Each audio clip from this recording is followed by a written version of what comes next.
for coming out today. We are going to start with a song, and we're going to have a speech, and anybody who wants to talk about their personal feelings or experiences in the Canadian justice system, they're also welcome to come up and do that, and we'll also have some more songs. The first thing I want to say is the first song that we're going to be singing with some of our friends from the Powwow Trail who live north of Kingston is called Longest Walk. I learned it over here on these grounds about 17 years ago inside PPW with the Sisterhood on their drum. And this is one of the songs that was gifted to them because they had one of the longest walks. And so we're going to sing that. With wish.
doing the Idle No More stuff in Kingston in December of 2012, about a month after it started spreading across Canada.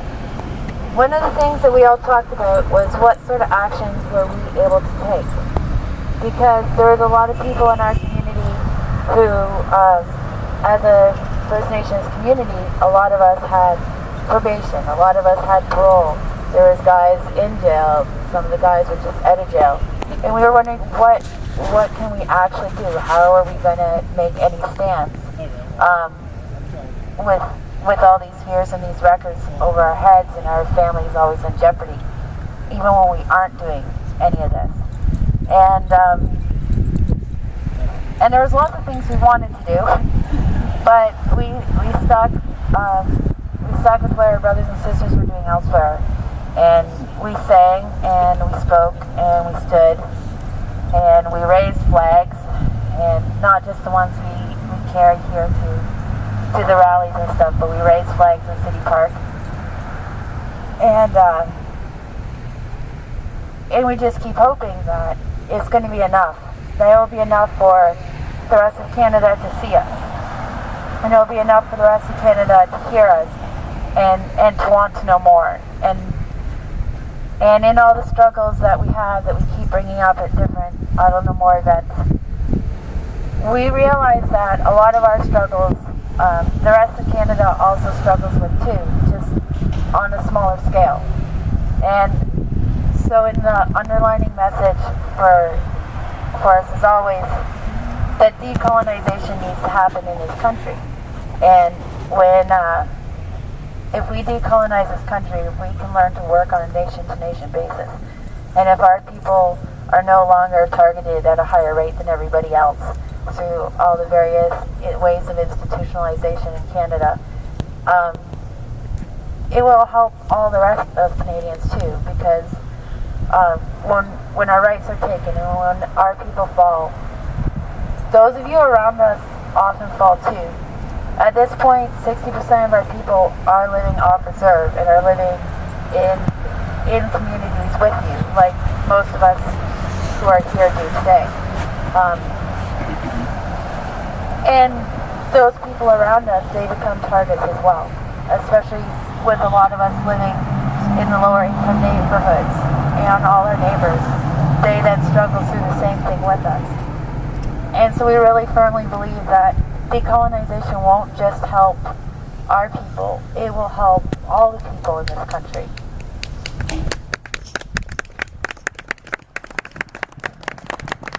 One of the longest forms of social impacts that we have suffered is at the prisons. And many of our people have been in the prison right here behind us, and many of the others across the country as well.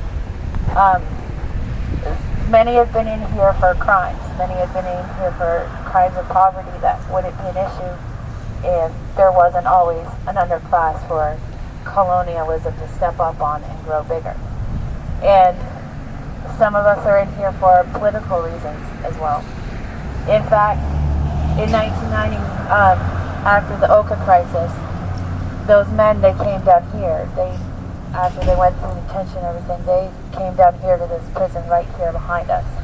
And there was women from there who went to the prison that was just over there on the other side of us. And so this is a good spot to talk about this, because it's been the center of, this is where you come if you take a really big stand against Canada and you're a Native person. But a lot of our other people have as well. Currently, we make up 4% of the Canadian population. And that's not really very many of us. But once there used to be many of us. Our population was decimated by approximately 98%. So the 2% of us that are left here make up the 4% of the Native population in Canada. And that includes the Métis and the Inuit and the non-status. All the people who need to self-identify. And when we stand here in Kingston and talk about that, and this is the shared Haudenosaunee Algonquin territory that the Hurons once occupied before they were ran out. And the Algonquin people, they have their own history in that colonialism. For all the Algonquins that were in Ontario, And they were a huge, huge nation that stretched over across Ottawa, across the Kingston area, west of Kingston, up north to Algonquin Park and north beyond that. And of all that huge area with all those Algonquin people, around a dozen families got one reserve called Golden Lake, and the rest of them were slowly taken into the cities, and the land that they lived on they had to rent from.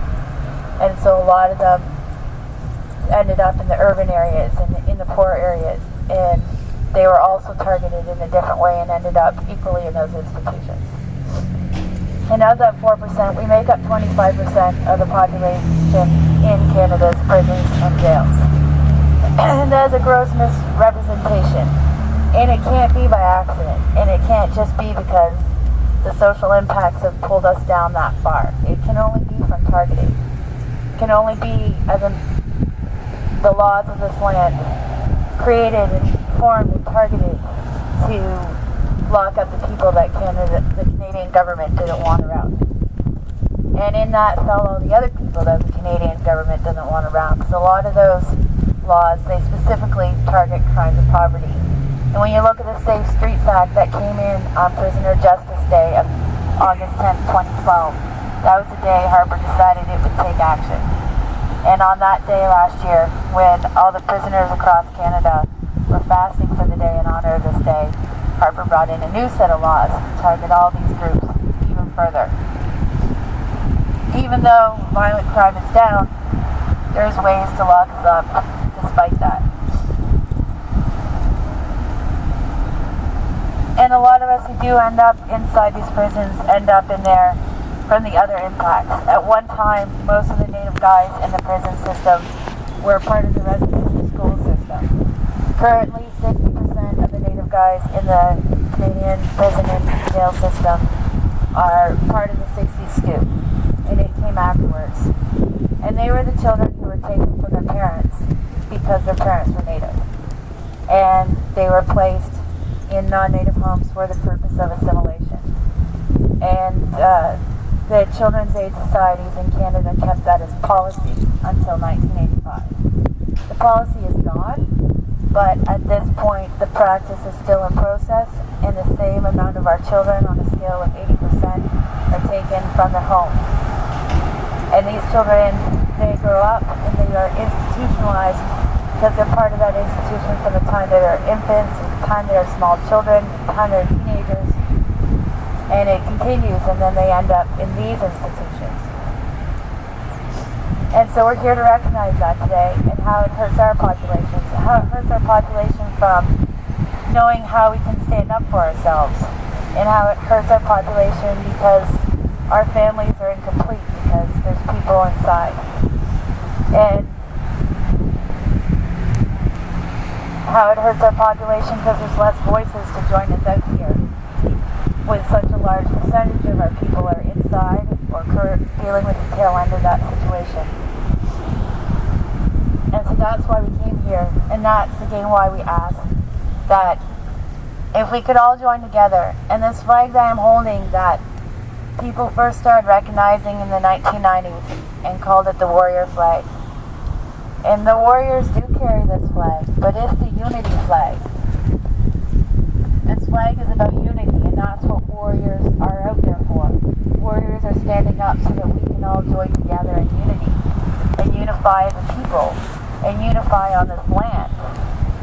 Not as a colonial Canada superseding the powers and the rights of everybody else, but as a land of many nations that can all stand and work together if we all unify together and we support each other. And when we are doing this and people are wondering why we do this, I'd ask that they look back into their own histories and the histories of the settlers who came here who were escaping persecution, and the history of their ancestors who, as they were colonized by various nations around the world, one after another, their people stood up. Your people stood up as well, and your people fought for this. And now around the world we have the last of the Indigenous nations who are all colonized.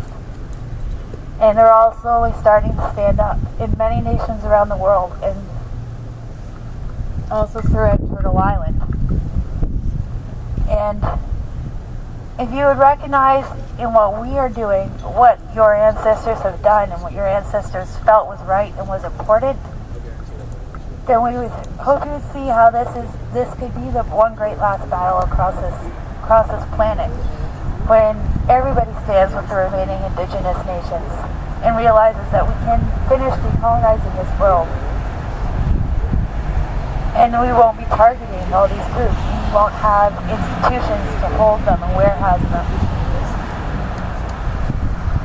And as we're talking about this and been planning this for April, what unfolded in the time leading up to that was we were all thinking it was quiet and we're going to hold some rallies and deal with some other social impact issues. The government was handing out their funding agreements to all the First Nations across Canada. And the First Nations started signing their funding agreements like they do every year. It's how they get the money to run their reserves. It's the same way that every municipality each of us lives in gets funding from the federal and the provincial governments. Ours just comes from the federal though. And all of our communities get these things, and these funds that come from the federal government, they support the same things they would here in Kingston. There's their welfare checks, the social assistance, the disability checks, the EI checks, the funds for teachers in schools and education, the funds for transportation, the funds for healthcare and nurses or rides to the nearest city to go to the hospital for dialysis and for cancer treatments, and funds for housing and funds for running the chiefs and councils so they can manage all these things. And then when they were doing this, the chief from Burt Church noticed that there was a change in the funding agreements. And in that change, the communities had to sign without a non-derogation clause. A clause that says, if you sign this, you will not sign away your rights. You will not sign away your freedoms. It's the clause that allows them to stand up against all the omnibus bills that Harper is bringing in. It's the clause that allows them to fight the omnibus bills that now allow our land to be taken. And this should concern everybody, because these bills, they allow our land to be taken without consultation, your land to be taken without consultation, your home, just to say that ours now can't. Only we had to sign our people had to sign an agreement saying they wouldn't fight it. And so most of them signed with the term signed under duress, but there are 5 communities out east in Nova Scotia and New Brunswick that haven't signed. And so as we're standing here fighting for Indigenous justice today, there are 5 communities in Canada who don't have any funding. There's no money for food and housing and teachers and school and healthcare in these communities right now. And then on the West Coast, where they're trying to fight it, and one of their elders, Raymond Robinson, who was on hunger strike with Chief Spence, he's on hunger strike too, but with no food and water this time. And Harper has told them it's an or else situation. You sign or else. And he's saying it's an or else situation, Harper. You take this out, you change it, or I won't eat and I won't drink. And when I think about what these communities are going through and how those parents are thinking, how are we going to feed our children and how are we going to feed our parents? And we know what sort of things people do when they're desperate and when they don't have food. And the only thing left of them in a society where that's how it runs is they will have to break laws to get that. And then they will be joining us inside behind us. And so we're quite concerned about it. And so that's why we're here. All those reasons are why we're here, because all those reasons bring us back to the prisons and to the jails and to the need for decolonization. So I'm Yarrow. And if anybody has any experiences they would like to talk about, or feelings they'd like to talk about it and what they'd like to see, we do ask you just come up and let us know, and we will be seeing you in between.